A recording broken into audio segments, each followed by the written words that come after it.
Hello ಕರ್ನಾಟಕದ ಸ್ಪರ್ಧಾರ್ಥಿಗಳಿಗೆ ನಮಸ್ಕಾರಗಳು. ಈ ವಿಡಿಯೋದಲ್ಲಿ ನಾವೇನಪ್ಪ ಅಂತ ಅಂದರೆ ಡಿಸೆಂಬರ್ 29, 30 ಮತ್ತು 31 ಈ 3 ದಿನದ ಪ್ರಚಲಿತ ವಿದ್ಯಮಾನಗಳನ್ನು ಡಿಸ್ಕಸ್ ಮಾಡೋಣ. ಸೊ ಅದಕ್ಕೋಸ್ಕರ ಹೊಸ ಬಂದಿರೋ ಸಬ್ಸ್ಕ್ರೈಬ್ ಮಾಡ್ಕೊಡ್ರಿ. ವಿಡಿಯೋನ ಕೊನೆವರೆಗೂ ನೋಡಿ, ತುಂಬ ಇಂಪಾರ್ಟೆಂಟ್ ಆದಂಥ ಕರೆಂಟ್ ಅಫೇರ್ಸ್ ಆಗಿರುತ್ತೆ. ಸೊ ಮೊದಲನೇದಾಗಿ, ವಿಶ್ವ ಮಾನವ ದಿವಸವನ್ನು ಯಾವ ದಿನದಂದು ಆಚರಿಸಲಾಗುತ್ತದೆ ಅಂತ ಕೇಳಿದ್ದಾರೆ. ಸೊ ನೋಡಿ, ವಿಶ್ವ ಮಾನವ ದಿವಸವನ್ನು ನಾವು ಕುವೆಂಪುರವರ ಒಂದು ಜನ್ಮದಿನದ ಆಚರಣೆಗೋಸ್ಕರ ಮಾಡ್ತೀವಿ. ಸೊ ಇದು ಯಾವ ದಿನ ಅಂತ ಅಂದರೆ ಡಿಸೆಂಬರ್ 29 ವಿಶ್ವ ಮಾನವ ದಿವಸ ಅಂತ ಪ್ರತಿ ವರ್ಷ ನಾವು ಆಚರಿಸುತ್ತೇವೆ. ನೆಕ್ಸ್ಟ್ ನೋಡೋದಾದರೆ, ಡಿಸೆಂಬರ್ 2024ರಲ್ಲಿ ಯಾರ ಅಧ್ಯಕ್ಷತೆಯಲ್ಲಿ ಅಂದರೆ ಯಾರ ಒಂದು ಅಧ್ಯಕ್ಷತೆಯಲ್ಲಿ RBI reserve bank of India ವತಿಯಿಂದ ಆರ್ಥಿಕ ವಲಯದಲ್ಲಿ AI ಅಂತ ಬರಬೇಕಾಗಿತ್ತು, ಆರ್ಟಿಫಿಷಿಯಲ್ ಇಂಟೆಲಿಜೆನ್ಸ್ ನೈತಿಕ ಬಳಕೆಗಾಗಿ ಈ ಒಂದು ಸಮಿತಿಯನ್ನು ರಚಿಸಿದೆ ಅಂತ ಕೇಳಿದ್ದಾರೆ. ಸೊ AI ಬಳಸುವ ಸಲುವಾಗಿ, ಫ್ರೀ AI ಅನ್ನುವಂಥದ್ದನ್ನು ಬಳಸುವ ಸಲುವಾಗಿ ಈ ಒಂದು ಆರ್ಥಿಕ ವಲಯದಲ್ಲಿ ನೈತಿಕ ಬಳಕೆಗಾಗಿ ಸಮಿತಿಯನ್ನು ರಚಿಸಿರ್ತಕ್ಕಂಥದ್ದು ಯಾರ ಒಂದು ಅಧ್ಯಕ್ಷತೆ ಅಂತ ಅಂದರೆ ಪುಷ್ಪಕ ಭಟ್ಟಾಚಾರ್ಯ. ಆಪ್ಷನ್ ಸಿ ಇಲ್ಲಿ ಸರಿಯಾಗುತ್ತೆ ನೋಡಿ ಸ್ನೇಹಿತರೆ. ಪುಷ್ಪಕ ಭಟ್ಟಾಚಾರ್ಯರವರ ಒಂದು ನೇತೃತ್ವದಲ್ಲಿ ಇದನ್ನು ಸಮಿತಿಯನ್ನು ರಚಿಸಲಾಗಿದೆ. ನೆಕ್ಸ್ಟ್,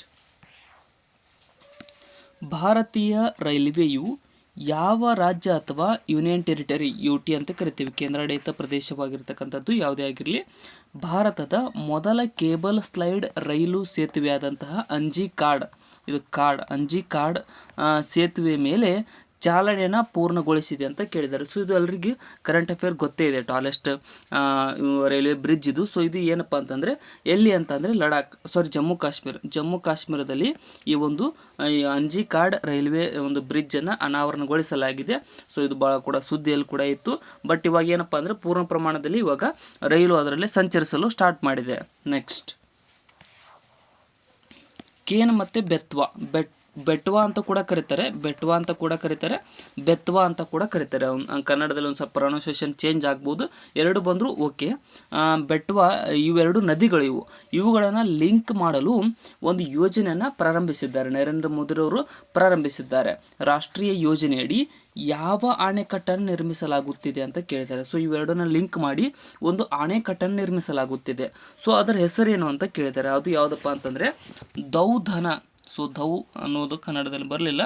ಸೊ ದೌಧನ ಅಣೆಕಟ್ಟನ್ನು ಈ ಒಂದು ಕೇನ್ ಮತ್ತು ಬೆಟ್ವಾ ರಿವರ್ ಲಿಂಕೇಜ್ ನಡುವೆ ಫಾರ್ಮ್ ಮಾಡಿರ್ತಕ್ಕಂಥ ಅಣೆಕಟ್ಟಾಗಿದೆ ಸ್ನೇಹಿತರೆ. ಆಪ್ಷನ್ ಸಿ ಇಲ್ಲಿ ಸರಿಯಾದಂಥ ಉತ್ತರ ಆಗುತ್ತೆ. ನೋಡ್ಕೊಡ್ರಿ, ದೌಧನ ಅನ್ನುವಂಥದ್ದು ನೆಕ್ಸ್ಟ್ ತುಂಬ ಸುದ್ದಿಯಲ್ಲಿ ಕೂಡ ಇದೆ. ಫಸ್ಟ್ ಪ್ರಾಜೆಕ್ಟ್ ಅದು ಏನಪ್ಪ ಅಂದರೆ ಒಂದು ನಾರ್ತ್ ಇಂಡಿಯಾದಲ್ಲಿ ಇರ್ತಕ್ಕಂಥ ನದಿಗಳ ಜೋಡಣೆಯ first project Ken Betwa river ಮಧ್ಯಪ್ರದೇಶದಲ್ಲಿದೆ. ಸೊ ನೆಕ್ಸ್ಟ್, ಕಪ್ಪು ಸಮುದ್ರದಲ್ಲಿ ಬ್ಲ್ಯಾಕ್ ಸಿ ಅಂತ ಕೂಡ ಕರೀತಾರೆ. ಸೊ ಅದರಲ್ಲಿ ತೈಲ ಸೋರಿಕೆಯಿಂದಾಗಿ ಯಾವ ದೇಶವು ಫೆಡರಲ್ ತುರ್ತು ಪರಿಸ್ಥಿತಿಯನ್ನು ಘೋಷಿಸಿದೆ ಅಂತ ಕೇಳಿದ್ದಾರೆ. ಸೊ ಈ ಒಂದು ರೀತಿಯಾದ ಒಂದು ತುರ್ತು ಪರಿಸ್ಥಿತಿಯನ್ನು ಘೋಷಿಸಿರ್ತಕ್ಕಂಥ ದೇಶ ಯಾವುದಪ್ಪ ಅಂತಂದರೆ ಇದು ರಷ್ಯಾ. ನೋಡಿ, ರಷ್ಯಾ ದೇಶದಲ್ಲ, ಇದು ಬ್ಲ್ಯಾಕ್ ಸೀದಲ್ಲಿ ತಮ್ಮ ಕೇಬಲ್ ಇದೆ. ಸೊ ಅಂದರೆ ಒಂದು ಆಯಿಲನ್ನು ರಫ್ತು ಮಾಡಲು ಒಂದು ಕೇಬಲನ್ನು ನಿರ್ಮಿಸಿಕೊಂಡಿದ್ದಾರೆ. ಸೊ ಅದರಲ್ಲಿ ಏನಪ್ಪ ಅಂದರೆ ತೈಲ ಸೋರಿಕೆಯಾಗಿದೆ ಅನ್ನುವಂಥ ಉದ್ದೇಶದ ಮೂಲಕ ಅವರು ಒಂದು ತುರ್ತು ಪರಿಸ್ಥಿತಿಯನ್ನು ಎಮರ್ಜೆನ್ಸಿಯನ್ನು ಘೋಷಿಸಿಕೊಂಡಿದ್ದಾರೆ. ಸೊ ಈ ರೀತಿಯಾಗಿ ಎಮರ್ಜೆನ್ಸಿ ಘೋಷಿಸಿದ್ದು ಫಸ್ಟ್ ಟೈಮು. ಸೊ ಅದಕ್ಕೋಸ್ಕರ ಇದು ಸುದ್ದಿಯಲ್ಲಿದೆ. ಇದು ರಷ್ಯಾ ವತಿಯಿಂದ ಇದು ಘೋಷಣೆ ಆಗಿರ್ತಕ್ಕಂಥದ್ದು. ನೆಕ್ಸ್ಟ್, ಹೀರೋ ಮತ್ತು ಹೋಂಡಾ ಎರಡೂ ಕೂಡಿದ್ದು ಇವಾಗ ಸಪ್ರೇಟ್ ಆಗಿದ್ದಾವೆ. ಹೀರೋ ಗ್ರೂಪ್ನ ಭಾಗವಾದ ಹೀರೋ ಫ್ಯೂಚರ್ ಎನರ್ಜಿ ಕಂಪನಿ ಏನಿದೆಯಲ್ಲ ಅದು ಹೀರೋ ಗ್ರೂಪ್ನ ಭಾಗ ಇದು. ಸೊ ಇದು ಕರ್ನಾಟಕದ ಯಾವ ಜಾಗದಲ್ಲಿ 29 ಮೆಗಾವ್ಯಾಟ್ ಸೋಲಾರ್ ಪವರ್ಗೆ ಚಾಲನೆ ನೀಡಿದೆ ಅಂತ ಕೇಳಿದ್ದಾರೆ. ಸೊ ಇಲ್ಲಿ ನೋಡಿ, ಸೋಲಾರ್ ಪವರ್ ಯಾವ ಜಾಗದಲ್ಲಿ ಅಂತ ಕೇಳಿದರೆ, ಸೊ ನಿಮ್ಗೆ ಆನ್ಸರ್ ಗೊತ್ತಿರಲಿಲ್ಲ ಅಂದರೂ ಗೆಸ್ ಮಾಡ್ಬೋದು. ಎಲ್ಲಿ ಬಿಸಿಲು ಜಾಸ್ತಿ ಇರುತ್ತೋ ಅಲ್ಲಿ ಈ ಒಂದು ಸೋಲಾರ್ ಪಾರ್ಕನ್ನು ನಿರ್ಮಿಸಿರ್ತಾರೆ. ಸೊ ಅದಕ್ಕೋಸ್ಕರನೇ ಇಲ್ಲಿ ಆಪ್ಷನ್ಗಳಲ್ಲಿ ನೋಡೋದಾದರೆ ಚಿತ್ರದುರ್ಗ, ಇಲ್ಲಿ ಆನ್ಸರ್ ಚಿತ್ರದುರ್ಗ ಆಗುತ್ತೆ. ಚಿತ್ರದುರ್ಗದಲ್ಲಿ ಈ ಒಂದು ಹೀರೋ ಗ್ರೂಪು ತನ್ನ ಒಂದು ಫ್ಯೂಚರ್ ಎನರ್ಜಿ ಕಂಪನಿ ವತಿಯಿಂದ 29 ಮೆಗಾವ್ಯಾಟ್ ಸೋಲಾರ್ ಪವರ್ಗೆ ಚಾಲನೆ ನೀಡಿರ್ತಕ್ಕಂಥದ್ದು. ಬಟ್ ಏನಪ್ಪ ಅಂದರೆ ನಿಮ್ಗೆ ಆನ್ಸರ್ ಗೊತ್ತಿರಲಿಲ್ಲ ಅಂದರೂ ಒಂದು ಬಿಸಿಲು ಜಾಸ್ತಿ ಇರ್ತಕ್ಕಂಥ ಒಂದು ಆಪ್ಷನ್ ಏನಿರುತ್ತಲ್ಲ ಅದೇ ಆನ್ಸರ್ ಆಗಿರುತ್ತೆ. ಸ್ವಲ್ಪ ತಲೆಯಲ್ಲಿ ಇಟ್ಕೊಡ್ರಿ. ನೆಕ್ಸ್ಟ್, ಭಾರತವು ಯಾವ ವರ್ಷದ ಒಳಗೆ 500 ಮೆಗಾ ವ್ಯಾಟ್ ನಷ್ಟು ರಿನ್ಯೂವೇಬಲ್ ಎನರ್ಜಿ ಅಂತ ಕರಿತೀವಿ, ನವೀಕರಿಸಬಹುದಾದ ಇಂಧನ ಉತ್ಪಾದನೆಯ ಗುರಿಯನ್ನು ಇಟ್ಟುಕೊಂಡಿದೆ ಅಂತ ಕೇಳಿದ್ದಾರೆ. ಸೊ ನಮ್ಮ ದೇಶದಲ್ಲ ಯಾವ ವರ್ಷದ ಒಳಗೆ 500 ಮೆಗಾವ್ಯಾಟ್ ನವೀಕರಿಸಬಹುದಾದ ಇಂಧನ ಉತ್ಪಾದನೆ ಮಾಡ್ತೇವೆ ಅಂತ ಗುರಿಯನ್ನು ಇಟ್ಟುಕೊಂಡಿರ್ತಕ್ಕಂಥದ್ದು ಯಾವುದು ಅಂತಂದರೆ 2030 ಒಳಗೆ ನಾವು 500 ಗಿಗಾವ್ಯಾಟ್ನಷ್ಟು ರಿನ್ಯೂವೇಬಲ್ ಎನರ್ಜಿಯನ್ನು ಪ್ರೊಡ್ಯೂಸ್ ಮಾಡ್ತೀವಿ ಅಂತ ಗುರಿನ ಇಟ್ಟುಕೊಂಡಿರ್ತಕ್ಕಂಥದ್ದು. ನೆಕ್ಸ್ಟ್ 21ನೇ ಆವೃತ್ತಿಯ ಥರ್ಡ್ ಐ ಫಿಲ್ಮ್ ಫೆಸ್ಟಿವಲ್ 2024 ಪ್ರದರ್ಶನವು ತಾಣೆ ಈ ಸ್ಪೆಲ್ಲಿಂಗ್ ಇದು ಕೂಡ ಬರುತ್ತೆ, ತಾಣೆ ಮತ್ತು ಯಾವ ಸ್ಥಳದಲ್ಲಿ ನಡೆದಿದೆ ಅಂತ ಕೇಳಿದ್ದಾರೆ. ಸೊ ಇದು ಎಲ್ಲಪ್ಪ ಅಂದರೆ ಮಹಾರಾಷ್ಟ್ರದ ತಾಣೆ ಮತ್ತು ಮುಂಬೈ ಇವೆರಡು ಸ್ಥಳದಲ್ಲಿ ಈ ಒಂದು ಥರ್ಡ್ ಐ ಫಿಲ್ಮ್ ಫೆಸ್ಟಿವಲ್ ಅನ್ನುವಂಥದ್ದು, ಇಲ್ಲಿ ಇಮೇಜ್ ಇದೆ ನೋಡಿ, 3ನೇ ಕಣ್ಣು ಫಿಲ್ಮ್ ಫೆಸ್ಟಿವಲ್ ನಡೆದಿರ್ತಕ್ಕಂಥದ್ದು ಎಲ್ಲಪ್ಪ ಅಂತಂದರೆ ತಾಣೆ ಮತ್ತು ಮುಂಬೈ ಇವೆರಡು ಜಾಗದಲ್ಲಿ ನಡೆದಿರ್ತಕ್ಕಂಥದ್ದು. ಫಸ್ಟ್ ರೈಲ್ವೆ ಓಡಿರ್ತಕ್ಕಂಥ ಜಾಗ, ನೆನ್ಪಿಟ್ಕೊಡ್ರಿ ಸ್ನೇಹಿತರೆ. ನೆಕ್ಸ್ಟ್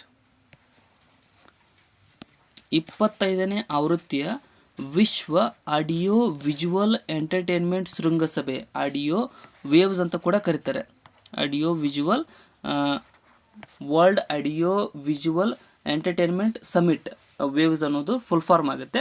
ಶೃಂಗಸಭೆ ಯಾವ ದೇಶದಲ್ಲಿ ನಡೆದಿದೆ ಅಂತ ಕೇಳಿದ್ದಾರೆ. ಸೊ ಇದರ ಶೃಂಗಸಭೆ ನಡೆದಿರ್ತಕ್ಕಂಥದ್ದು ಎಲ್ಲಿಪ್ಪ ಅಂತಂದರೆ ನಮ್ಮ ದೇಶ ಭಾರತದಲ್ಲಿ. ಈ ಒಂದು 2025ನೇ ಆವೃತ್ತಿಯ 2025 ಆವೃತ್ತಿಯದು ವಿಶ್ವ ಆಡಿಯೋ ವಿಜುವಲ್ ಎಂಟರ್ಟೈನ್ಮೆಂಟ್ ಶೃಂಗಸಭೆ ನಡೆದಿರ್ತಕ್ಕಂಥದ್ದು ಸ್ನೇಹಿತರೆ, ನೆನ್ಪಿಟ್ಕೊಡ್ರಿ. ನೆಕ್ಸ್ಟ್ ವಿಶ್ವದ ಅತ್ಯಂತ ವೇಗದ ಬುಲೆಟ್ ಟ್ರೈನ್ ಆದಂತಹ CR450 ನೋಡ್ರಿ, ಹೆಸರು ಕೂಡ ಕೇಳ್ತಾರೆ. CR450 ಅನ್ನುವಂಥದ್ದು ವಿಶ್ವದ ಅತ್ಯಂತ ಪ್ರೆಸೆಂಟ್ ವೇಗದ ಬುಲೆಟ್ ಟ್ರೈನ್ ಆಗಿದೆ. ಇದನ್ನು ನಿರ್ಮಿಸಿರ್ತಕ್ಕಂಥ ದೇಶ ಯಾವುದು ಅಂತ ಕೇಳಿದ್ದಾರೆ. ಸೊ ಇದು ಯಾವುದಪ್ಪ ಅಂತಂದರೆ ಇದು ಚೀನಾ ದೇಶದಲ್ಲ ವಿಶ್ವದ ಅತ್ಯಂತ ವೇಗದ ಬುಲೆಟ್ ಟ್ರೈನ್ ಆದಂತಹ CR450 ನಿರ್ಮಿಸಿದೆ. ಸೊ ಇದಕ್ಕೆ ಫ್ಲೈಯಿಂಗ್ ಆನ್ ದಿ ಗ್ರೌಂಡ್ ಅಂತ ಕೂಡ ಕರೀತಾರೆ. ನೆಕ್ಸ್ಟ್ ಫ್ಲೈಯಿಂಗ್ ವಿತೌಟ್ ವಿಂಗ್ಸ್ ಅಂತ ಕೂಡ ಕರೀತಾರೆ. ಇನ್ನು ಸೋಡಿಯಂ ಬೈಕಾರ್ಬನೇಟ್ NaCO3 ಸೊ ಇದೆಯಲ್ಲ ಸೋಡಿಯಂ ಬೈಕಾರ್ಬನೇಟ್ ಅನ್ನುವಂಥದ್ದು ಇದರ ದಿವಸವನ್ನು ಯಾವ ದಿನದಂದು ಆಚರಿಸಲಾಗುತ್ತದೆ ಅಂತ ಕೇಳಿದ್ದಾರೆ. ಸೊ ಬೇಕಿಂಗ್ ಸೋಡಾ ಅಂತ ಕೂಡ ಕರೀತಾರೆ ಇದನ್ನು. ಸೊ ಏನಪ್ಪ ಅಂತಂದರೆ ಅಡಿಗೆ ಸೋಡಾ ಅಂತ ಕೂಡ ಕನ್ನಡದಲ್ಲಿ ಕರಿತೀವಿ, ಇದನ್ನು ಭಾಳ ಕಡೆ ಯೂಸ್ ಮಾಡ್ತಾರೆ. ಸೊ ಅದರ ಒಂದು ಸ್ಪೆಷಲ್ಗಾಗಿ ಒಂದು ದಿನ ಆಚರಿಸ್ತಾರೆ, ಯಾವುದಪ್ಪ ಅಂತಂದರೆ ಡಿಸೆಂಬರ್ 30 ಈ ಒಂದು ಬೇಕಿಂಗ್ ಸೋಡಾ ಅಥವಾ NaCO3 ಅಥವಾ ಸೋಡಿಯಂ ಬೈಕಾರ್ಬನೇಟ್ ದಿನ ಅಂತ ಆಚರಿಸಲಾಗುತ್ತದೆ ಸ್ನೇಹಿತರೆ. ನೆಕ್ಸ್ಟ್ 2024-25ನೇ ಸಾಲಿನ ಹಾಕಿ ಇಂಡಿಯಾ ಲೀಗ್ ಟೂರ್ನಿಯನ್ನು ಯಾವ ರಾಜ್ಯದಲ್ಲಿ ನಡೆಸಲಾಗಿದೆ ಅಂತ ಕೇಳಿದ್ದಾರೆ. ಸೊ ಈ ಒಂದು 2024-25ನೇ ಸಾಲಿನ ಹಾಕಿ ಇಂಡಿಯಾ ಲೀಗ್ ಟೂರ್ನಿಯನ್ನು ಯಾವ ರಾಜ್ಯದಲ್ಲಿ ಅಪ್ಪ ಅಂತಂದರೆ ಒಡಿಶಾ ರಾಜ್ಯದಲ್ಲಿ ಆಯೋಜಿಸಲಾಗಿರತಕ್ಕಂಥದ್ದು. ಆಪ್ಷನ್ ಎ ಇಲ್ಲಿ ಸರಿಯಾದಂಥ ಆಯ್ಕೆ ಆಗುತ್ತೆ. ನೆಕ್ಸ್ಟ್ ಯಾವ ದೇಶವು ವಿಶ್ವದ ಅತಿ ದೊಡ್ಡ ಅಣೆಕಟ್ಟನ್ನು ಬ್ರಹ್ಮಪುತ್ರ ನದಿಗೆ ನಿರ್ಮಿಸಲಿದೆ ಅಂತ ಕೇಳಿದ್ದಾರೆ. ನೋಡ್ರಿ, ನಮ್ಮ ಭಾರತಕ್ಕಿದು ದೊಡ್ಡ ಬಿಕ್ಕಟ್ಟು. ಯಾಕಪ್ಪ ಅಂತಂದರೆ ಈ ಅಣೆಕಟ್ಟು ಇದೆಯಲ್ಲ ಇದು ಭಾರತದ ಒಂದು ಬಾರ್ಡರ್ಗೆ ನಿರ್ಮಾಣವಾಗಲಿದೆ. ಸೊ ಇದರಲ್ಲಿ ಏನಾದರೂ ಏರುಪೇರು ಆಯ್ತಂತಂದರೆ ನಮ್ಮ ನಾರ್ತ್ ಈಸ್ಟರ್ನ್ ಸ್ಟೇಟ್ಸ್ ಏನಿದಾವಲ್ಲ ಅವೆಲ್ಲವೂ ನೀರು ಪಾಲಾಗ್ಬಿಡ್ತಾವೆ, ಅಂದರೆ ಫ್ಲಡ್ ಆಗುತ್ತೆ ಆ ಜಾಗದಲ್ಲಿ. ಸೊ ಅದಕ್ಕೋಸ್ಕರ ನಮ್ಮ ಇಂಡಿಯಾ ಕೂಡ ಭಾಳಷ್ಟು ವಾರ್ನಿಂಗ್ ಕೂಡ ಕೊಡ್ತಾ ಇದೆ. ಅದು ಯಾವ ದೇಶಪ್ಪ ಅಂದರೆ ಚೀನಾದ ಕೆಲಸ ಇಂಥದ್ದೇ. ಚೀನಾ ಏನು ಮಾಡ್ತಾ ಇದೆ ಅಂದರೆ ಬ್ರಹ್ಮಪುತ್ರ ನದಿಗೆ ಅತ್ಯಂತ ದೊಡ್ಡ ಒಂದು ವಿಶ್ವದ ಅತಿ ದೊಡ್ಡ ಒಂದು ಅಣೆಕಟ್ಟನ್ನು ನಿರ್ಮಿಸಬೇಕಂತ ಯೋಜನೆಯನ್ನು ಕೂಡ ಮಾಡ್ತಾ ಇದೆ. ಸೊ ಅದರಿಂದ ನಮ್ಮ ನೋಡ್ರಿ ಎಷ್ಟು ದೊಡ್ಡದು ಅಂತ ಅಂದರೆ ಭೂಮಿ ತಿರುಗೋ ಕೆಪಾಸಿಟಿ ಕೂಡ ಕಡಿಮೆ ಆಗುತ್ತಂತೆ ಅದರಿಂದ. ಸೊ ಅಷ್ಟೊಂದು ದೊಡ್ಡ ಅಣೆಕಟ್ಟನ್ನು ನಿರ್ಮಿಸಬೇಕಂತ ಅದು ಯೋಜನೆಯನ್ನು ಮಾಡಿದೆ. ನೆಕ್ಸ್ಟ್ ಸುದ್ದಿಯಲ್ಲಿರ್ತಕ್ಕಂಥ ಪಾರ್ಕರ್ ಅಂತ ಇಂಗ್ಲೀಷಲ್ಲಿ ಕೂಡ ಬರೀತೀವಿ ನೋಡ್ರಿ, ಪಾರ್ಕರ್ ಸೋಲಾರ್ ಪ್ರೋಬ್ ಸ್ಯಾಟಲೈಟ್ ಅನ್ನು ಯಾವ ದೇಶ ಲಾಂಚ್ ಮಾಡಿದೆ ಅಂತ ಕೇಳಿದ್ದಾರೆ. ಸೊ ಅಥವಾ ಇದು ಅವಾಗ ಭಾಳ ಸುದ್ದಿ ಒಳಗಟ್ಟಿದೆ. ಫಸ್ಟ್ ಸಣ್ಣ ಸ್ಯಾಟಲೈಟ್ ಇದು, ಸಣ್ಣ ಹತ್ರ ಅಂದರೆ ಅತ್ಯಂತ ಸೂರ್ಯನಿಗೆ ಸಮೀಪ ಹೋಗ್ತಕ್ಕಂಥ ಸ್ಯಾಟಲೈಟ್ ಇದು. ಸೊ ಇದನ್ನು ನಾಸಾ ಅಂದರೆ ಅಮೇರಿಕಾದ ನಾಸಾ ಸಂಸ್ಥೆ ಇದನ್ನು ಅಭಿವೃದ್ಧಿಪಡಿಸಿ ಲಾಂಚ್ ಮಾಡಿದೆ. ಸೊ ಇದು ಭಾಳ ಕೂಡ ಸುದ್ದಿಯಲ್ಲಿದೆ, ನೆನ್ಪಿಟ್ಕೊಡ್ರಿ ಸ್ನೇಹಿತರೆ, ಪಾರ್ಕರ್ ಸೋಲಾರ್ ಪ್ರೋಬ್. ನೆಕ್ಸ್ಟ್ 18ನೇ ಆವೃತ್ತಿಯ ಆಣೆ ಮತ್ತು ಪ್ರವಾಸೋದ್ಯಮ ಉತ್ಸವವನ್ನು ಯಾವ ದೇಶದಲ್ಲಿ ಆಯೋಜಿಸಲಾಗಿದೆ ಅಂತ ಕೇಳಿದ್ದಾರೆ.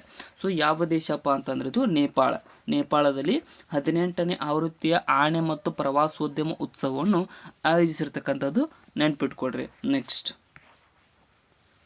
ಭಾರತೀಯ ಸೇನೆಯು ಇತ್ತೀಚೆಗೆ ಛತ್ರಪತಿ ಶಿವಾಜಿ ಮಹಾರಾಜರ ಭವ್ಯವಾದ ಪ್ರತಿಮೆಯನ್ನು ಎಲ್ಲಿ ಅನಾವರಣಗೊಳಿಸಿದೆ ಅಂತ ಕೇಳಿದ್ದಾರೆ. ಸೊ ಇತ್ತೀಚೆಗೆ ಭಾರತೀಯ ಸೇನೆ ಇದೆಯಲ್ಲ, ಸೊ ಇದು ಎಲ್ಲಿಯಪ್ಪ ಅಂತಂದರೆ ಲಡಾಖ್ನಲ್ಲಿ ಅನಾವರಣಗೊಳಿಸಿರ್ತಕ್ಕಂಥದ್ದು. ಛತ್ರಪತಿ ಶಿವಾಜಿ ಮಹಾರಾಜರ ಒಂದು ಪ್ರತಿಮೆಯನ್ನು ಲಡಾಖ್ನಲ್ಲಿ ಅನಾವರಣಗೊಳಿಸಿದೆ. ಬಟ್ ಇದೇನಪ್ಪ ಅಂತಂದರೆ ಯಾಕೆ ಸುದ್ದಿಯಲ್ಲಿದೆ ಅಂದರೆ ನಮ್ಮ ದೇಶದ ಅತ್ಯಂತ ಎತ್ತರ ಪ್ರದೇಶದಲ್ಲಿರ್ತಕ್ಕಂಥ ಶಿವಾಜಿಯವರ ಪ್ರತಿಮೆಯಾಗಿದೆ ಸ್ನೇಹಿತರೆ, ನೆನ್ಪಿಟ್ಕೊಡ್ರಿ. Next, CRPF central reserve police force ಅಂತ ಕರಿತೀವಿ. CRPFನ ಹೊಸ ಡೈರೆಕ್ಟರ್ ಜನರಲ್ DG ಅಂತ ಕೂಡ ಕರೀತೇವೆ. ಡೈರೆಕ್ಟರ್ ಜನರಲ್ ಆಗಿ ಯಾರು ನೇಮಕಗೊಂಡಿದ್ದಾರೆ ಅಂತ ಕೇಳ್ತಾರೆ. ಸೊ CRPFನ DG ಆಗಿ ಯಾರಪ್ಪ ಅಂತಂದರೆ ವಿತುಲ್ ಕುಮಾರ್ ಅವರು ಅಧಿಕಾರವನ್ನು ವಹಿಸಿಕೊಂಡಿರ್ತಕ್ಕಂಥದ್ದು. ನೆಕ್ಸ್ಟ್, ಸೀನಿಯರ್ ರಾಷ್ಟ್ರೀಯ ಪುರುಷರ ಹ್ಯಾಂಡ್ಬಾಲ್ ಚಾಂಪಿಯನ್ಶಿಪ್ 2024ರ ಪ್ರಶಸ್ತಿಯನ್ನು ಯಾವ ರಾಜ್ಯ ಗೆದ್ದಿದೆ ಅಂತ ಕೇಳಿದ್ದಾರೆ. ಸೊ ಈ ಒಂದು ಸೀನಿಯರ್ ರಾಷ್ಟ್ರೀಯ ಪುರುಷರ ಹ್ಯಾಂಡ್ಬಾಲ್ ಚಾಂಪಿಯನ್ಶಿಪ್ 2024ರ ಪ್ರಶಸ್ತಿಯನ್ನು ಗೆದ್ದಿರ್ತಕ್ಕಂಥದ್ದು ಕೇರಳ ತಂಡ ಇದನ್ನು ಗೆದ್ದಿದೆ ಸ್ನೇಹಿತರೆ. ನೆಕ್ಸ್ಟ್, ಕೃತಕ ಮರುಳು ಅಂದರೆ ಆರ್ಟಿಫಿಷಿಯಲ್ ಸ್ಯಾಂಡ್, ಈ ಒಂದು ಬಿಲ್ಡಿಂಗ್ ಕಟ್ಟೋಕ್ಕೆ ಬಳಸ್ತಾರಲ್ಲ ಆ ಸ್ಯಾಂಡ್ ಏನಿದೆಯಲ್ಲ, ಸೊ ಒರಿಜಿನಲ್ ಸ್ಯಾಂಡ್ ಏನಪ್ಪ ಅಂದರೆ ತುಂಬ ಕಾಸ್ಟ್ಲಿ ಆಗ್ತಾ ಇದೆ, ಅಂದರೆ ಎಲ್ಲ ಬಳಕೆಯಾಗಿ ಕಡಿಮೆ ಆಗ್ತಾ ಹೋಗ್ತಾ ಇದೆ. ಅದಕ್ಕೋಸ್ಕರನೇ ಅದನ್ನು ಒಂದು ಈಡೇರಿಸುವ ಸಲುವಾಗಿ ಕೃತಕ ಸ್ಯಾಂಡ್ ಅಂತ ಒಂದು ಪ್ರಾರಂಭಿಸಿದ್ದಾರೆ, ಅದನ್ನು ಸ್ಟಾರ್ಟ್ ಮಾಡಿದ್ದಾರೆ. ಸೊ ಅದನ್ನು ತಯಾರಿಸುವ ಸಲುವಾಗಿ ಯಾವ ರಾಜ್ಯವು ಎಮ್ ಸ್ಯಾಂಡ್ ಇಲ್ಲಿದೆ ನೋಡ್ರಿ, ಎಮ್ ಸ್ಯಾಂಡ್ ಎಂಬ ಹೊಸ ನೀತಿಯನ್ನು ಪ್ರಾರಂಭಿಸಿದೆ ಅಂತ ಕೇಳಿದ್ದಾರೆ. ಸೊ ಎಮ್ ಸ್ಯಾಂಡ್ ಅನ್ನುವಂತಹ ಒಂದು ಹೊಸ ನೀತಿಯನ್ನು ಪ್ರಾರಂಭಿಸಿರ್ತಕ್ಕಂಥ ರಾಜ್ಯ ಯಾವುದಪ್ಪ ಅಂತಂದ್ರೆ ಅದು ರಾಜಸ್ಥಾನ ಏನಿದೆಯಲ್ಲ, ಇದು ಎಮ್ ಸ್ಯಾಂಡ್ ಅನ್ನುವಂಥದ್ದು ಆರ್ಟಿಫಿಷಿಯಲ್ ಸ್ಯಾಂಡ್ ಅಥವಾ ಆರ್ಟಿಫಿಷಿಯಲ್ ಮರಳಿಗೆ ಸಂಬಂಧಪಟ್ಟಿರ್ತಕ್ಕಂಥದ್ದಾಗಿದೆ. ನೆಕ್ಸ್ಟ್, ಸುದ್ದಿಯಲ್ಲಿರುವ ತ್ರಿಶೂರ್ ಪೂರಂ ಉತ್ಸವವು ಯಾವ ರಾಜ್ಯದಲ್ಲಿ ನಡೆಯುತ್ತದೆ ಅಂತ ಕೇಳ್ತಾರೆ. ಸೊ ತ್ರಿಶೂರ್ ಪೂರಂ ಉತ್ಸವ ನಡೀತಕ್ಕಂಥದ್ದು ಎಲ್ಲಿಪ್ಪ ಅಂತ ಕೇರಳ ರಾಜ್ಯದಲ್ಲಿ ನಡೀತಕ್ಕಂಥ ಉತ್ಸವವಾಗಿದೆ. ಸೊ ಇತ್ತೀಚೆಗೆ ಕಲೆ ಮತ್ತು ಸಾಂಸ್ಕೃತಿಕದ ಮೇಲೆ ಜಾಸ್ತಿ ಪ್ರಶ್ನೆಗಳು ಬರ್ತಾ ಇದ್ದೇವೆ, ಸೊ ಅದರ ಬಗ್ಗೆ ಸ್ವಲ್ಪ ನಿಗಾ ಇರಲಿ. ನೆಕ್ಸ್ಟ್, 2024ರ ಮೇಜರ್ ಧ್ಯಾನ್ ಚಂದ್ ಖೇಲ್ ರತ್ನ ಪ್ರಶಸ್ತಿಯು ಕೆಳಗಿನ ಯಾರಿಗೆ ಲಭಿಸಿದೆ ಅಂತ ಕೇಳಿದ್ದಾರೆ. ಸೊ 4 ಜನರಿಗೆ ಕೊಟ್ಟಿದ್ದಾರೆ. ಸೊ ಅಲ್ಲಿ ಆಲ್ರೆಡಿ ಯಾರಿಗೆ ಲಭಿಸಿದೆ ಅಂತಾರೆ ಆನ್ಸರ್ ಇಲ್ಲಿ ಮೇಲಿನ ಎಲ್ಲರಿಗೂ ಆಗುತ್ತೆ. ಬಟ್ ಏನಪ್ಪ ಅಂದರೆ ಡಿ ಕುಕೇಶ್ ರವ್ರಿಗೆ ಕೊಟ್ಟಿದ್ದಾರೆ, ಹರ್ಮನ್ ಪ್ರೀತ್ ಸಿಂಗ್ ರವರು ಕೊಟ್ಟಿದ್ದಾರೆ, ಮನು ಭಾಕರ್ ಪ್ರವೀಣ್ ರವ್ರಿಗೆ ಕೊಟ್ಟಿದ್ದಾರೆ, ಅದೇ ರೀತಿಯಾಗಿ ಕುಮಾರ್ ಅವರಿಗೆ ಕೊಟ್ಟಿದ್ದಾರೆ. ಸೊ ಇಲ್ಲಿ ಪ್ರವೀಣ್ ಕುಮಾರ್ ಆಗಬೇಕಿದು, ಪ್ರವೀಣ್ ಕುಮಾರ್ ಅವರಿಗೆ ಕೊಟ್ಟಿದ್ದಾರೆ. ಮನು ಭಾಕರ್ ಮತ್ತು ಪ್ರವೀಣ್ ಕುಮಾರ್ ಅವರಿಗೆ, ಇವ್ರು 4 ಜನರಿಗೆ ಕೊಟ್ಟಿರ್ತಕ್ಕಂಥದ್ದು. ಮನು ಭಾಕರ್ ಶೂಟಿಂಗ್ಗೆ, ಹರ್ಮನ್ ಪ್ರೀತ್ ಸಿಂಗ್ ರವರು ಹಾಕಿ, ಅದೇ ರೀತಿಯಾಗಿ ಡಿ ಗುಕೇಶ್ ರವರು ಚೆಸ್, ಇವರು ಮತ್ತು ಪ್ರವೀಣ್ ಕುಮಾರ್ ಏನಿದ್ದಾರಲ್ಲ ಇವರು ಪ್ಯಾರಾ ಅಥ್ಲೆಟ್ ಆಗಿದ್ದಾರೆ, ಇವರು ಹೈ ಜಂಪ್ಗೆ ಸಂಬಂಧಪಟ್ಟಿರ್ತಾರೆ. ಸೊ ಇವರು 4 ಜನರಿಗೆ ಈ ಒಂದು ಪ್ರಶಸ್ತಿಯನ್ನು ಅಂದರೆ ಧ್ಯಾನ್ ಚಂದ್ ಖೇಲ್ ರತ್ನ ಪ್ರಶಸ್ತಿಯನ್ನು ನೀಡಿ ಗೌರವಿಸಲಾಗಿದೆ. ನೆಕ್ಸ್ಟ್, ಸುದ್ದಿಯಲ್ಲಿರುವ ಕಾಗ್ಯಾಡ್ ನೃತ್ಯವು ಯಾವ ರಾಜ್ಯದಲ್ಲಿ ನಡೆಸಲಾಗುತ್ತದೆ ಅಂತ ಕೇಳ್ತಾರೆ. ಸೊ ಇದು ನೋಡ್ರಿ, ಯಾಕಂದರೆ ಈ ಸ್ಪೆಲ್ಲಿಂಗನ್ನು ಇಂಗ್ಲೀಷ್ನಲ್ಲಿ ಕೊಟ್ಟಿದ್ದಾರೆ, ನೋಡ್ಕೊಡ್ರಿ ಕರೆಕ್ಟಾಗಿ. ಕಾಗ್ಯಾಡ್ ನೃತ್ಯ ಸುದ್ದಿ ಒಳಗಡೆ ಐತಿ. ಸೊ ಇದು ಯಾವ ರಾಜ್ಯದಲ್ಲಿ ಆಚರಿಸಲಾಗುತ್ತದೆ ಅಂತಂದರೆ ಇದನ್ನು ಸಿಕ್ಕಿಂ ರಾಜ್ಯದಲ್ಲಿ ಆಚರಿಸ್ತಕ್ಕಂಥ ನೃತ್ಯವಾಗಿದೆ. ಆಪ್ಷನ್ ಡಿ ಇಲ್ಲಿ ಸರಿಯಾದಂಥ ಆಯ್ಕೆ ಆಗುತ್ತೆ ಸ್ನೇಹಿತರೆ. ನೆಕ್ಸ್ಟ್, ಭಾರತದ ಯಾವ IIT ಶಾಕ್ ವೇವ್ ಆಧಾರಿತ ಸೂಜಿರಹಿತ ಸಿರಿಂಜನ್ನು ತಯಾರಿಸಿದೆ ಅಂತ ಕೇಳಿದ್ದಾರೆ.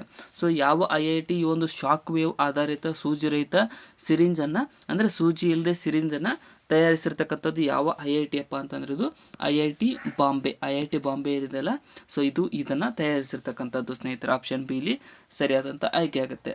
ನೆಕ್ಸ್ಟ್, 2024ರ ಪುರುಷರ ಫುಟ್ಬಾಲ್ ಸಂತೋಷ್ ಟ್ರೋಫಿಯನ್ನು ಯಾವ ರಾಜ್ಯ ಗೆದ್ದಿದೆ ಅಂತ ಕೇಳಿದ್ದಾರೆ. ಸೊ ಅಂದರೆ ಪುರುಷರ ಒಂದು ಸಂತೋಷ್ ಟ್ರೋಫಿ ಸಂಬಂಧಪಟ್ಟಿರ್ತಕ್ಕಂಥದ್ದು ಫುಟ್ಬಾಲ್ಗೆ. ಸೊ ಇದನ್ನು ಗೆದ್ದಿರ್ತಕ್ಕಂಥದ್ದು ಯಾವ ತಂಡಪ್ಪ ಅಂತಂದ್ರೆ ಇದು ಪಶ್ಚಿಮ ಬಂಗಾಳ ತಂಡ ಈ ಒಂದು 2024ರ ಪುರುಷರ ಫುಟ್ಬಾಲ್ ಸಂತೋಷ್ ಟ್ರೋಫಿಯನ್ನು ಗೆದ್ದಿರ್ತಕ್ಕಂಥ ತಂಡವಾಗಿದೆ. ನೆಕ್ಸ್ಟ್, ಯಾವ ನಗರವು ವಿಶ್ವದ ಮೊದಲ ಇಂಧನ ಸಾಕ್ಷರ ನಗರವಾಗುವ ಗುರಿಯೊಂದಿಗೆ ಹವಾಮಾನ ಮಿಷನ್ ಅನ್ನು ಪ್ರಾರಂಭಿಸಿದೆ ಅಂತ ಕೇಳಿದ್ರೆ ನೋಡ್ರಿ. ಅವಾಗವಾಗ ಈ ಒಂದು ಮಧ್ಯಪ್ರದೇಶದ ಇಂದೋರ್ ಸಿಟಿ ಸುದ್ದಿ ಒಳಗಡೆ ಇರ್ತೈತಿ, ಏನಾದರೂ ಮಾಡಿರುತ್ತೆ. ಸೊ ಅದೇ ರೀತಿಯಾಗಿ ಈ ಸಲ ಏನು ಮಾಡಿದೆ ಅಂತಂದರೆ ಇಂಧನ ಸಾಕ್ಷರ ನಗರವಾಗುವ ಒಂದು ಗುರಿಯೊಂದಿಗೆ ಹವಾಮಾನ ಮಿಷನ್ ಅಂದರೆ ಈ ಒಂದು ಇಂಧನ ಅಂತ ಅಂದರೆ ಅದರಿಂದ ಹೊರಬೀಳ್ತಕ್ಕಂಥ ಒಂದು ಗ್ಯಾಸ್ ಇದೆಯಲ್ಲ, ಟಾಕ್ಸಿಕ್ ಗ್ಯಾಸ್ CO2 ಆಗಿರಲಿ ಅಥವಾ CO ಆಗಿರಲಿ, ಇವೆರಡನ್ನೂ ಕಂಟ್ರೋಲ್ ಮಾಡುವ ಸಲುವಾಗಿ ಹವಾಮಾನ ಮಿಷನನ್ನು ಪ್ರಾರಂಭಿಸಿದೆ. ಅದು ಯಾವುದಂತಂದರೆ ಇಂದೋರ್ ನಗರ ಇಲ್ಲಿ ಸರಿಯಾಗುತ್ತೆ, ಆಪ್ಷನ್ ಎ. ನೆಕ್ಸ್ಟ್, ವಿವಾದ್ ಸೆ ವಿಶ್ವಾಸ್, ದೊಡ್ಡ ಸುದ್ದಿ ಮಾಡಿರ್ತಕ್ಕಂಥ ಒಂದು ನ್ಯೂಸ್ ಇದು. ಸ್ಕೀಮನ್ನು ಯಾವ ವಲಯ ಪ್ರಾರಂಭಿಸಿದೆ ಅಂತ ಕೇಳಿದ್ದಾರೆ ನೋಡ್ರಿ. ಹೆಚ್ಚುತ್ತಿರ್ತಕ್ಕಂಥ ಟ್ಯಾಕ್ಸನ್ನು ಕಡಿಮೆ ಮಾಡೋದಾಗಲಿ ಏನಾದರೂ ಅಂದರೆ ಅದರ ಮೇಲೆ ಭಾಳ ವಿವಾದಗಳು ಸೃಷ್ಟಿಯಾಗಿದ್ದಾವೆ. ಸೊ ಅದಕ್ಕೋಸ್ಕರನೇ ಇವರೊಂದು ಅಭಿಯಾನ ಪ್ರಾರಂಭಿಸಿದ್ದಾರೆ. ಸೊ ಏನಪ್ಪ ಅಂದರೆ ವಿವಾದ್ ಸೆ ವಿಶ್ವಾಸ್ ಅನ್ನುವಂಥದ್ದು ಸ್ಕೀಮ್ ಇದು. ಸೊ ಇದು ಏನಪ್ಪ ಅಂದರೆ ತೆರಿಗೆಗೆ ಸಂಬಂಧಪಟ್ಟಿದ್ದು, ಟ್ಯಾಕ್ಸೇಷನ್ಗೆ ಸಂಬಂಧಪಟ್ಟಿದ್ದು ಆಗಿದೆ. ನಿರ್ಮಲಮ್ಮ ಇದೆ ನೋಡ್ರಿ, 18% ಟ್ಯಾಕ್ಸ್ 20% ಟ್ಯಾಕ್ಸ್ ಹಾಕ್ತಿರ್ತಾರೆ. ಸೊ ಅದನ್ನು ಸ್ವಲ್ಪ ಲಕ್ಷ್ಯ ಇರಲಿ. ನೆಕ್ಸ್ಟ್, 2024ರ ವಿದೇಶಿ ವಿನಿಮಯ ಮೀಸಲು ವಿಷಯದಲ್ಲಿ ಅಂದರೆ ಫಾರಿನ್ ಡೈರೆಕ್ಟ್ ಇನ್ವೆಸ್ಟ್ಮೆಂಟ್, ನಮ್ಮ ದೇಶಕ್ಕೆ ವಿದೇಶಿ ವತಿಯಿಂದ ಎಷ್ಟು ಇನ್ವೆಸ್ಟ್ಮೆಂಟ್ ಬಂದಿದೆ ಅನ್ನುವುದರ ಜೊತೆಗೆ ಭಾರತ ಜಾಗತಿಕ ಶ್ರೇಣಿ ಯಾವುದು ಅಂತ ಕೇಳಿದ್ದಾರೆ. ಅಂದರೆ ನಮ್ಮ ದೇಶ ಯಾವ ಸ್ಥಾನದಲ್ಲಿದೆ ಅಥವಾ ಎಷ್ಟು ರ್ಯಾಂಕ್ ಇದೆ ಅಂತ ಕೇಳಿದ್ದಾರೆ. ಸೊ ಡೈರೆಕ್ಟಾಗಿ ನಮ್ಮ ದೇಶದಷ್ಟು ಹೇಳೋಣ, 4th ರ್ಯಾಂಕ್ ನಮ್ಮ ದೇಶಕ್ಕೆ ಇದೆ ಇವಾಗ ಪ್ರೆಸೆಂಟ್. ನೆಕ್ಸ್ಟ್, ಯಾವ ದೇಶದಲ್ಲಿ ನೋರೋ ವೈರಸ್ ಹಿಂಗೆ ಬರಿಬೋದು ಇಂಗ್ಲೀಷ್ ಒಳಗಡೆ, ನೋರೋ ವೈರಸ್ ಎರಡು ಕೂಡಿಸಿದ್ದಾಗಿದೆ. ಸೊ ನೋರೋ ವೈರಸ್ನ ಒಂದು ಪತ್ತೆಯಾಗಿದೆ ಅಂತ ಕೇಳಿದ್ದಾರೆ. ಸೊ ಇತ್ತೀಚೆಗೆ ಎಲ್ಲಪ್ಪ ಅಂತಂದ್ರೆ ಇದು ಅಮೇರಿಕಾದಲ್ಲಿ ಪತ್ತೆಯಾಗಿರ್ತಕ್ಕಂಥದ್ದು ಸುದ್ದಿಯಲ್ಲಿದೆ. ನೋರೋ ವೈರಸ್ ಅನ್ನುವಂಥದ್ದು ಅಮೇರಿಕಾದಲ್ಲಿ ಪತ್ತೆಯಾದ ವೈರಸ್ ಆಗಿದೆ. 2024ನೇ ಸಾಲಿನ ಶ್ರೀ ಸಿದ್ಧಗಂಗಾ ಪ್ರಶಸ್ತಿಯನ್ನು ಯಾರಿಗೆ ನೀಡಲಾಗಿದೆ ಅಂತ ಕೇಳಿದ್ದಾರೆ. ಸೊ ಸಿದ್ಧಗಂಗಾ ಶ್ರೀ ಪ್ರಶಸ್ತಿಯನ್ನು 2024ರದು ಯಾರಿಗೆ ನೀಡಲಾಗಿದೆ ಅಂದರೆ ಡಾಕ್ಟರ್ ಗೋರು ಚನ್ನಬಸಪ್ಪರವರಿಗೆ ನೀಡಲಾಗಿದೆ. ನೆಕ್ಸ್ಟ್, ಭಾರತದ ಮೊದಲ ಭಾರತ ನಿರ್ಮಿತ ಸರ್ಜಿಕಲ್ ರೋಬೋಟನ್ನು ಎಲ್ಲಿ ಪ್ರಾರಂಭಿಸಲಾಗಿದೆ ಅಂತ ಕೇಳಿದ್ದಾರೆ. ಸೊ ಭಾರತದ ಮೊದಲ ನಿರ್ಮಿತ ಸರ್ಜಿಕಲ್ ರೋಬೋಟನ್ನು ಎಲ್ಲಿಯಪ್ಪ ಅಂತಂದರೆ ಮಹಾರಾಷ್ಟ್ರದಲ್ಲಿ ಇದನ್ನು ಪ್ರಾರಂಭಿಸಲಾಗಿದೆ. ಆಪ್ಷನ್ ಬಿ ಇಲ್ಲಿ ಸರಿಯಾದಂಥ ಆಯ್ಕೆ ಆಗುತ್ತೆ. ಸೊ ಇಲ್ಲಿಗೆ ಈ ಒಂದು 3 ದಿನದ ಕರೆಂಟ್ ಅಫೇರ್ಸ್ ಮುಕ್ತಾಯಗೊಂಡಿದೆ. ಸೊ ಇವಾಗ ಅಂದರೆ ಈ ಮಂತ್ ಡಿಸೆಂಬರ್ದೆಲ್ಲ ಮುಗೀತು. ಸೊ ಇದು ಮಂತ್ಲಿ ಕರೆಂಟ್ ಅಫೇರ್ಸ್ ಕೂಡ ವಿಡಿಯೋನ ಮಾಡಿರ್ತೇನೆ, ಅದನ್ನು ಕೂಡ ನೋಡಿಕೊಡ್ರಿ. ಕೊನೆವರೆಗೂ ನೋಡಿದ್ದಕ್ಕೆ ಎಲ್ರಿಗೂ ಧನ್ಯವಾದಗಳು. ಮತ್ತು ಹೊಸದಾಗಿ ಬಂದಿರೋ ಸಬ್ಸ್ಕ್ರೈಬ್ ಕೂಡ ಮಾಡಿಕೊಡ್ರಿ. ಡಿಸ್ಕ್ರಿಪ್ಷನ್ ಇರ್ತಕ್ಕಂಥ ನಮ್ಮ ಚಾನಲ್ ಲಿಂಕನ್ನು ಕೂಡ ಫಾಲೋ ಮಾಡಿಕೊಡ್ರಿ. Thank you so much.